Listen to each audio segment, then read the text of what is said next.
देख रहे हैं राष्ट्रीय समाचार और मैं हूं आपके साथ प्रिया पांडे। खबरों से पहले एक नजर सुर्खियों पर। रेलवे ने रचा नया इतिहास, भारत की पहली हाइड्रोजन ट्रेन दौड़ी। योगी सरकार का बड़ा दाव, 47 लाख लोगों को मिलेगा फ्री राशन। गुजरात में आतंकी साजिश बेनकाब, जैश से जुड़े 5 संदिग्ध हुए गिरफ्तार।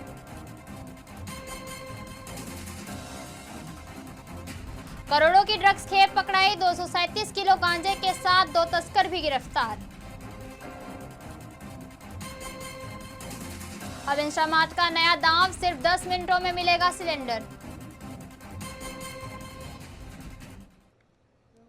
भारतीय रेलवे ने हरित परिवहन की दिशा में बड़ा इतिहास रच दिया है। प्रधानमंत्री नरेंद्र मोदी ने हरियाणा के जिंद रेलवे स्टेशन से देश की पहली स्वदेशी हाइड्रोजन ट्रेन को हरी झंडी दिखाकर रवाना किया। इसके साथ ही भारत उन चुनिंदा देशों में शामिल हो गया है जहां हाइड्रोजन तकनीक से यात्री ट्रेनें संचालित हो रही हैं। यह ट्रेन जिंद और सोनीपत के बीच करीब 89 किलोमीटर के रूट पर चलेंगी और हाइड्रोजन फ्यूल सेल तकनीकी से चलने वाली यह ट्रेन डीजल की जगह हाइड्रोजन से बिजली बनाती हैं, जिससे कार्बन उत्सर्जन लगभग शून्य रहता है और पर्यावरण को नुकसान नहीं पहुंचता।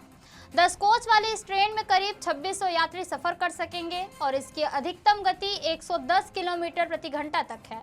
ट्रेन में hydrogen leak detector, flame detector और ऑटोमेटिक सेफ्टी सिस्टम जैसी आधुनिक सुरक्षा तकनीकी भी लगाई गई है। भारतीय रेलवे का कहना है कि भविष्य में इस तकनीकी का इस्तेमाल अन्य ट्रेनों में भी किया जाएगा और यह पहल स्वच्छ ऊर्जा, आधुनिक तकनीक और आत्मनिर्भर भारत की दिशा में एक महत्वपूर्ण कदम माना जा रहा है।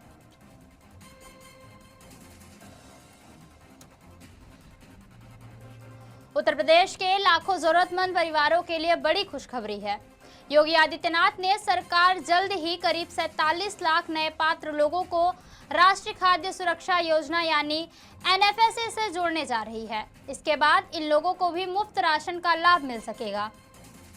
खाद्य एवं रसद मंत्री मनोज कुमार पांडे ने बताया कि फिलहाल प्रदेश में करीब 16 करोड़ लोगों को मुफ्त राशन दिया जा रहा है। अब विशेष अभियान चलाकर उन गरीब और जरूरतमंद परिवारों की पहचान भी की जाएगी जिनका नाम अब तक राशन योजना में शामिल नहीं हो पाया है। सरकार का कहना है कि पात्रता की जांच पूरी होने के बाद नए राशन कार्ड जारी किए जाएंगे और योजना में शामिल होने का आधार सिर्फ गरीबी और पात्रता पर होगी। किसी भी तरह का भेदभाव भी नहीं किया जाएगा। राशन वितरण व्यवस्था को पूरी तरह पारदर्शी बनाने के लिए ई मशीनों और डिजिटल सत्यापन का इस्तेमाल भी किया जा रहा है। सरकार का दावा है कि इससे फर्जीवाड़ा और कालाबाजारी पर काफी हद तक रोक लगेगी और आने वाले दिनों में सत्यापन अभियान और भी तेज किया जाएगा। गुजरात एंटी टेररिस्ट स्क्वाड यानी एटीएस ने आतंकी नेटवर्क के खिलाफ बड़ी कार्रवाई करते हुए जैश ए मोहम्मद से जुड़े 5 संदिग्ध आतंकियों को गिरफ्तार किया है। सभी आरोपियों को पाटन जिले के सिद्धपुर क्षेत्र से पकड़ा गया और अदालत ने उन्हें 24 जुलाई तक एटीएस रिमांड में भेज दिया है। एटीएस के मुताबिक यह कार्रवाई 3 जुलाई को गिरफ्तार किए गए 8 संदिग्धों के पूछताछ के बाद की गई। जांच में सामने आया कि आरोपी सोशल मीडिया के जरिए पाकिस्तान स्थित एक कथित हैंडलर के संपर्क में थे और गुजरात में आतंकी नेटवर्क खड़ा करने की कोशिश कर रहे थे। सरकारी वकील ने अदालत को बताया कि आरोपियों में से एक ने टाइम बम बनाने की भी कोशिश की और जांच एजेंसियां बम बनाने के सामान, कथित आतंकी साहित्य और फंडिंग के स्रोत की तलाश में भी जुटी हुई है। एटीएस का दावा है कि आरोपियों को नेटवर्क खड़ा करने के लिए 3 लाख रुपए भी मिले थे और अब पूरे मामले की जांच भी जारी है। तेलंगाना की ईगल फोर्स ने ड्रग्स तस्करी के खिलाफ बड़ी कार्रवाई करते हुए 237 किलो गांजा जब्त किया है। हैदराबाद के पास एक लॉरी कंटेनर से 10 बोरियों में छिपाकर ले जाया जा रहा था गांजा, जिसे बरामद किया गया है, जिसकी कीमत करीब 1 करोड़ 18 लाख रुपए बताई जा रही है। पुलिस ने इस मामले में बिहार पुणे के 2 आरोपियों को भी गिरफ्तार किया है। शुरुआती जांच में सामने आया कि यह गांजा ओडिशा से हैदराबाद होते हुए पुणे और मुंबई में सप्लाई किया जाना था। पूछताछ में आरोपियों ने बताया कि गांजे की तस्करी के बदले उन्हें आर्थिक मदद और कमीशन दिया जाता था। पुलिस का कहना है कि कंटेनर के केबिन में गांजा छिपा कर ले जाया जा रहा था। फिलहाल पुलिस फरार आरोपियों की तलाश में जुटी है और पूरे ड्रग्स नेटवर्क की जांच भी की जा रही है। अब गैस खत्म होने पर लंबे इंतजार की जरूरत नहीं पड़ेगी। स्विगी, इंस्टामार्ट और HPCL ने मिलकर एक नई सुविधा शुरू की है, जिसके तहत अब LPG सिलेंडर सिर्फ 10 मिनट में घर पहुंच जाएगा। फिलहाल इस सेवा की शुरुआत बेंगलुरु के चुनिंदा इलाकों में की गई है। इस सर्विस के जरिए ग्राहक 10 किलो का HP नव्या कंपोजिट LPG सिलेंडर और 5 किलो का HPCL मेंटल सिलेंडर ऑर्डर कर सकते हैं। ये छोटे सिलेंडर खास तौर पर छोटे परिवारों, छात्रों और किराए के मकान में रहने वालों के लिए काफ़ी उपयोगी होंगे। गैस सिलेंडर बुक करने के लिए सिर्फ इंस्टामार्ट ऐप खोलें, HPCL LPG सिलेंडर सर्च करें, अपनी ज़रूरत का सिलेंडर चुनें और ऑर्डर कंफर्म कर दें। डिलीवरी HPCL के अधिकृत डिस्ट्रीब्यूटर और प्रशिक्षित स्टाफ द्वारा की जाएगी। केंद्रीय मंत्री हरदीप सिंह पुरी ने इसे डिजिटल इंडिया की दिशा में बड़ा कदम बताया है। अगर यह मॉडल सफल रहा तो जल्द ही देश के दूसरे बड़े शहरों में भी 10 मिनट में गैस सिलेंडर की डिलीवरी शुरू की जा सकती है। जीवन रक्षक दवाओं की बढ़ती कीमत और मरीजों की पहुंच को लेकर सुप्रीम कोर्ट ने बड़ा कदम उठाया है। कोर्ट ने इस मामले का स्वतः संज्ञान लेते हुए केंद्र सरकार और drugs controller general of India यानी DCGI को नोटिस जारी कर जवाब मांगा है। यह मामला केरल की एक ब्रेस्ट कैंसर मरीज से जुड़ा है, जिसने महंगी दवाइयों की कीमत को चुनौती देते हुए हाई कोर्ट में याचिका दायर की थी। याचिका में कहा गया था कि इलाज पर हर महीने करीब 1.5 लाख रुपए खर्च होते हैं, जिससे आम मरीज वहन नहीं कर सकते।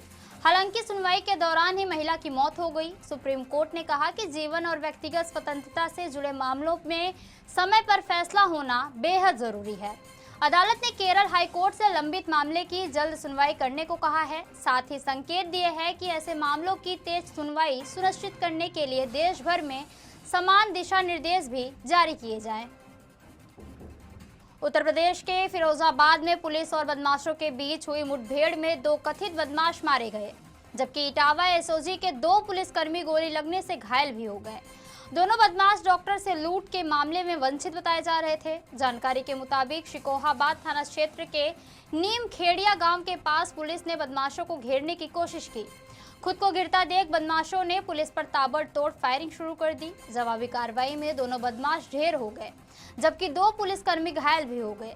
पुलिस के अनुसार दोनों आरोपियों पर करीब 1 दर्जन आपराधिक मामले दर्ज हैं। घटना के बाद पूरे इलाके में सर्च ऑपरेशन भी चलाया गया ताकि यह पता लगाया जा सके कि उनके साथ कोई और साथी तो नहीं था। घायल पुलिसकर्मियों का अस्पताल में इलाज भी जारी है।